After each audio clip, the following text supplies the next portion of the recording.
Assalamualaikum warahmatullahi wabarakatuh. Selamat pagi semuanya. Kembali lagi bersama saya Ratna Yustina dalam pelajaran Bahasa Indonesia. Hari ini kita akan belajar mengenai teks cerita fantasi. Langsung ke materinya ya. Apa sih pengertian teks cerita fantasi? Cerita fantasi merupakan gambaran peristiwa sesuai urutan waktu berdasarkan daya pikir dan daya hayal yang dituangkan dalam bentuk cerita. Selanjutnya, ciri umum cerita fantasi. 1. Mengandung keajaiban atau keanehan atau kemisteriusan. 2. Memiliki ide cerita. 3. Menggunakan berbagai latar. 4. Tokoh unik atau memiliki kesaktian. 5. Bersifat fiksi. Dan 6. Menggunakan bahasa variatif, ekspresif, dan tidak formal. Selanjutnya, jenis cerita fantasi.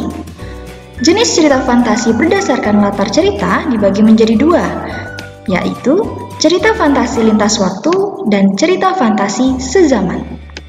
Jenis cerita fantasi berdasarkan kesesuaian dalam kehidupan nyata dibagi menjadi dua juga, yaitu cerita fantasi total dan cerita fantasi irisan.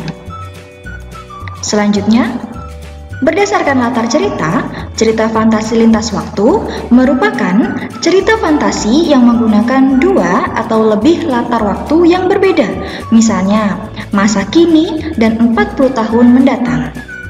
Sedangkan cerita fantasi sezaman merupakan cerita fantasi yang menggunakan satu masa, misalnya masa kini atau masa lampau atau masa depan. Selanjutnya, jenis cerita fantasi berdasarkan kesesuaian dalam kehidupan nyata. Cerita fantasi total merupakan cerita fantasi yang semua isi ceritanya tidak terjadi dalam dunia nyata.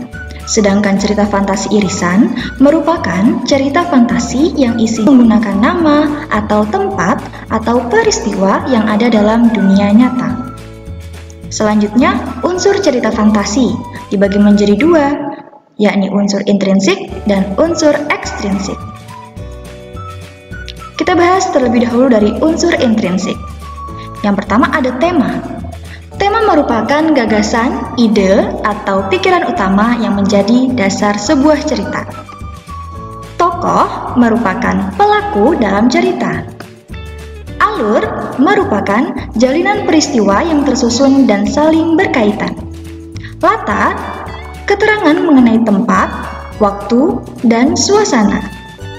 Perwatakan merupakan watak atau sifat tokoh dalam sebuah cerita. Amanat merupakan pesan yang ingin disampaikan penulis kepada pembaca. Sudut pandang merupakan cara penulis menempatkan dirinya dalam sebuah cerita. Selanjutnya, unsur ekstrinsik. Unsur ekstrinsik merupakan unsur-unsur yang terdapat di luar karya sastra yang memengaruhi kelahiran dan keberadaan suatu karya sastra dan mempermudah memahami karya sastra tersebut.